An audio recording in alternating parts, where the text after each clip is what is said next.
Hi folks, this week on Big on Wine, let me take you on a trip to sunny southern Italy, where we've got a hot date with a real comeback kid, Susumaniello, coming right up.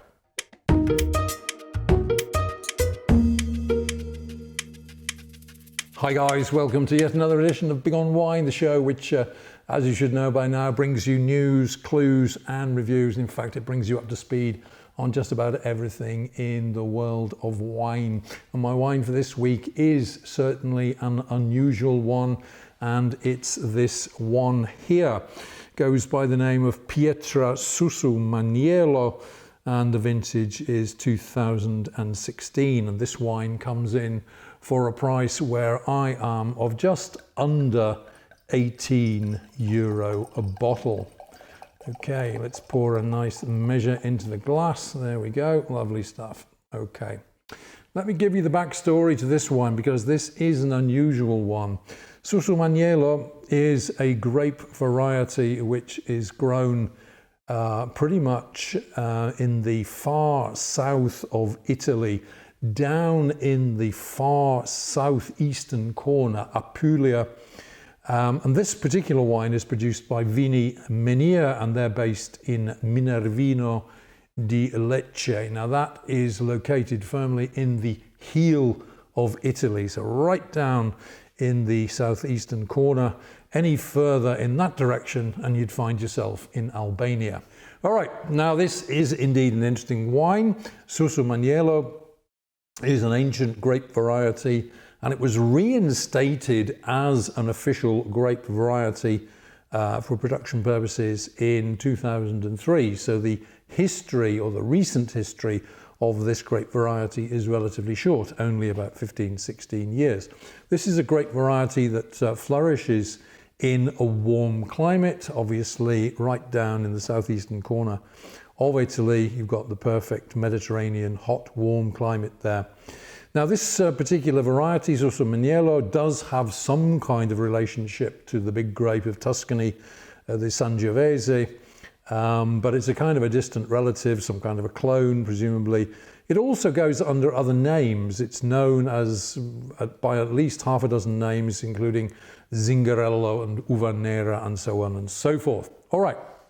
Now, if we take a look at the wine in the glass, we can see that the actual color of the wine is an extremely dark ruby red with maybe just even a slight brownish tinge, tobacco brown tinge to the edges of the wine there. So a dark, concentrated, almost what would we call it? Well, not black wine, but in that direction anyway. Very, very dark, very concentrated, very intense. And it looks as though it's heavy on those dark berries. So let's have a quick sniff of the wine and see what we get in terms of aromas. And yes, indeed, the immediate aroma which springs up from this glass is one of dark fruit. So we're looking probably at blackberry, boysenberry, something like that. Maybe a touch of plum in the mix there as well. But there is something extra in the background which is quite reminiscent of dried fruit, perhaps dried fruit, the kind of fruit used at Christmas time, so dried fruit, and also a kind of a sweet spiciness in the aroma, in the nose on this wine as well. So dark berries, dried fruit of different kinds, and a kind of a sweet, spicy hint to the nose as well. Very attractive. All right, let's try this out in the mouth now and see whether those aromas carry over into flavors.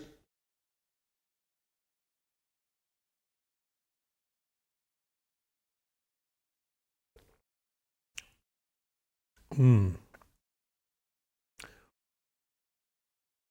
now that is a fine drop of wine,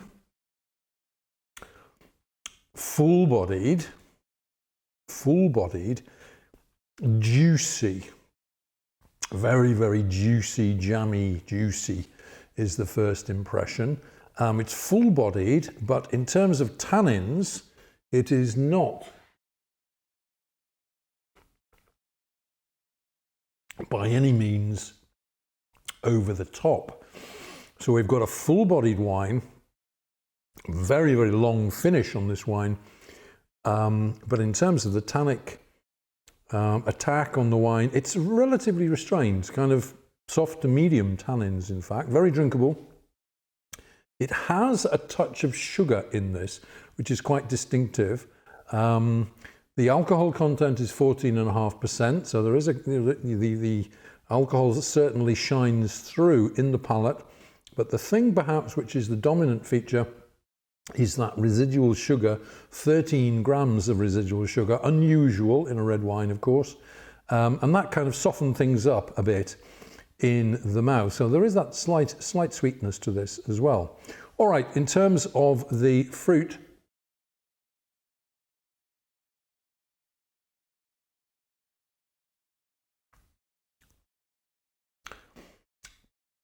getting reinforcement now that we're looking at blackberry, boysenberry,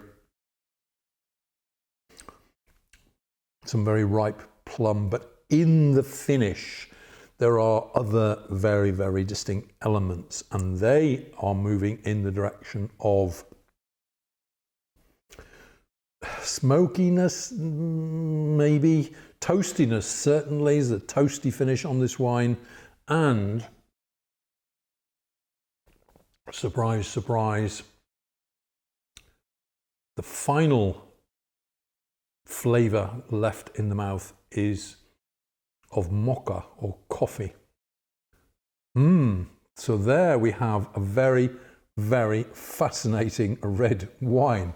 So this is Susumaniello, an ancient grape variety that's been reinstated and reinvigorated, 100% Susumaniello, characterized by that high alcohol content, 14.5%, but also by a distinctive amount of residual sugar, around 13 grams per litre. Very heavy on the dark berries, medium tannins, very approachable in that sense. Blackberry, boysenberry, flowery, almost coffee notes in the finish, toastiness as well. A very, very complete package, falling into that kind of luscious and jammy category. Okay, now serving temperature for this wine is around about the 17 or 18 degree mark. This would make an ideal accompaniment to dark meat, beef, lamb, game dishes as well, venison, and also, of course, with your traditional hard, salty cheeses. Let's bring you the heads up on this one. This is Pietra Susumaniello, vintage 2016, from the very, very southeastern tip, the heel of Italy.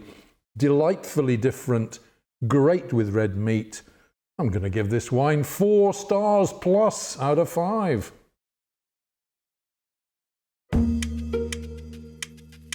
Okay, wine lovers, many, many thanks for tuning in and checking out this week's video and the little introduction to an unusual, delightfully different wine from Italy's southeastern corner down in Apulia.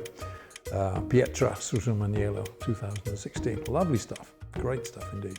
Okay, if you've enjoyed what you've seen and heard, then please do feel free to give us that big thumbs up, which we appreciate so much. Drop a comment down below. Always extremely grateful to receive those comments. Follow me on my other social media platforms. Share the video around.